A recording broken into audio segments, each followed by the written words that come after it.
మన పిల్లలకి వ్యాక్సిన్ ఏ ఏజ్‌లో ఏపించాలి అనేది మనం కూడా ఈజీగా తెలుసుకోవచ్చండి. అలాగే వ్యాక్సిన్ వేసిన తర్వాత ఏ జాగ్రత్తలు తీసుకోవాలి, ఏంటి అనేది ఈ వీడియోలో మొత్తం చెప్తానండి. ఫస్ట్ టైం మన ఛానల్ చూసినట్టుగానైతే సబ్స్క్రైబ్ చేసుకోండి. మనము ప్రెగ్నెన్సీతో ఉండేటప్పుడు సచివాలయంలో రిజిస్ట్రేషన్ చేస్తారు కదండీ! అంటే ప్రతి ఊర్లోని ఇప్పుడు సచివాలయాలున్నాయి, సబ్ సెంటర్స్ వచ్చాయి కదండీ! అదే హెల్త్‌కి సంబంధించి సబ్ సెంటర్స్ వచ్చాయి కదండీ! ఆ సబ్ సెంటర్‌లో మనకి రిజిస్ట్రేషన్ చేస్తారు. మనం ప్రెగ్నెన్సీతో ఉండేటప్పుడు రిజిస్ట్రేషన్ చేస్తారనమాట. ఆ రిజిస్ట్రేషన్ చేసేటప్పుడు మనకొక బుక్ ఇస్తారు. ఆ బుక్‌లోని ప్రతి డీటెయిల్స్ ఉంటాయండి. అంటే మన బేబీ హెల్తీగా ఉందో లేదో తెలుసుకోవచ్చు. మన బేబీకి ఏ ఫుడ్ పెట్టాలో తెలుసుకోవచ్చు. అలాగే ఏ ఏజ్‌లో ఇంజెక్షన్స్ వేయాలో తెలుసుకోవచ్చు. ఇంజెక్షన్ వేసిన తర్వాత ఏం చేయాలనేది తెలుసుకోవచ్చు.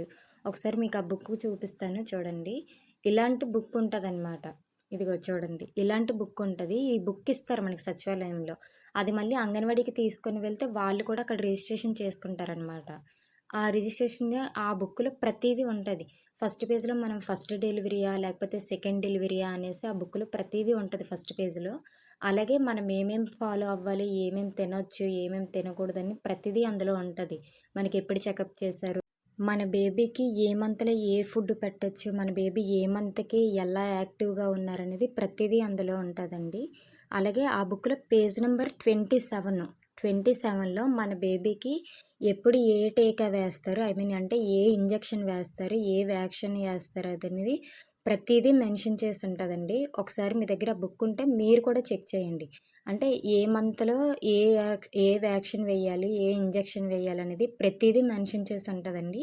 ఈ బుక్ ఒకటి ఉంటే చాలండి మనకి ఏ ఇంజెక్షన్ వేస్తున్నారు, ఏ ఏజ్‌లో ఎయ్యాలనేది మనం కూడా ఈజీగా తెలుసుకోవచ్చనమాట. అలాగే మన బేబీ హెల్తీగా ఉన్నారా లేదా అనేది కూడా ఈ బుక్‌లో తెలుస్తదండి. అంటే ప్రతి మంత్ మన బేబీ హైట్, వెయిట్ చెక్ చేస్తాం కదా తీసుకెళ్ళి. అంటే అంగన్వాడీకి తీసుకెళ్ళి హైట్, వెయిట్ చెక్ చేస్తాం కదా!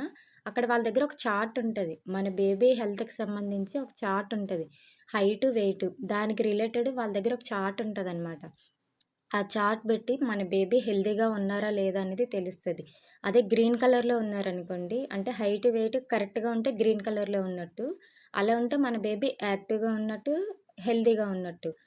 యెల్లో కలర్‌లో ఉన్నదంటే కొంచెం, అంటే కొంచెం అన్‌హెల్తీగా ఉన్నట్టు, రెడ్ కలర్‌లో ఉంటే కొంచెం డేంజర్ అనమాట. అదొకటి చెక్ చేసుకుంటే మన బేబీ హెల్తీగా ఉన్నారా లేదా అనేది మొత్తం తెలుస్తదండి. దాని మీద డిపెండ్ అయి ఉంటది. ఆ చార్ట్ ఒకటి తెలుసుకుంటే చాలు మనకి.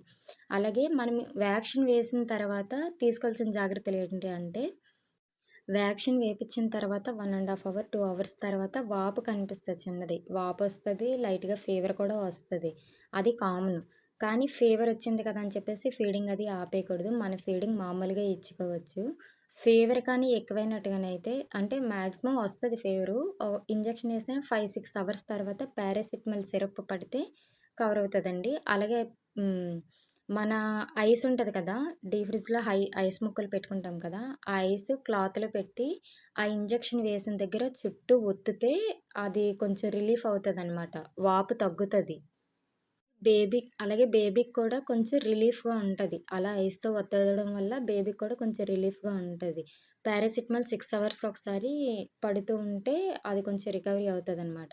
అలాగే ఇంజెక్షన్ వేసిన రోజు, ఆ రోజు ఈవినింగ్ అసలు స్నానం చేపిచ్చకూడదు. స్నానం చేపిచ్చకుండా బేబీకి వేడి నీళ్ళతోనే క్లాత్‌తో ఒత్తుకోవాలండి. ఇదొకటి మాత్రం కన్ఫర్మ్‌గా చేయాలి.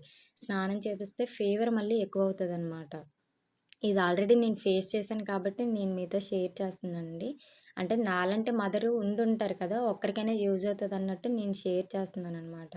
ఆ రోజు ఈవినింగ్ స్నానం చేపిచ్చకుండా బేబీకి మామూలుగా క్లాత్‌తో ఒత్తుకుంటే సరిపోద్దనమాట.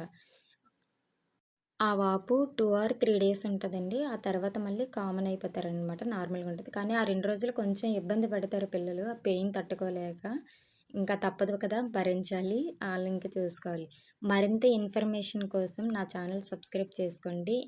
నా కంటెంట్ నచ్చినట్టుగానైతే చిన్న లైక్ ఇవ్వండి. అంటే మీరిచ్చిన లైక్, కామెంటే నేనింకా ముందుకెళ్ళడానికి నన్ను ప్రోత్సహిస్తాయన్నమాట. మీరు కొంచెం సపోర్ట్ చేస్తే నేనింకా మరింత ఇన్ఫర్మేషన్‌తో మీ ముందుకొస్తానండి. నెక్స్ట్ వీడియోలో కలుద్దాం. ఉంటా మరి. బాయ్.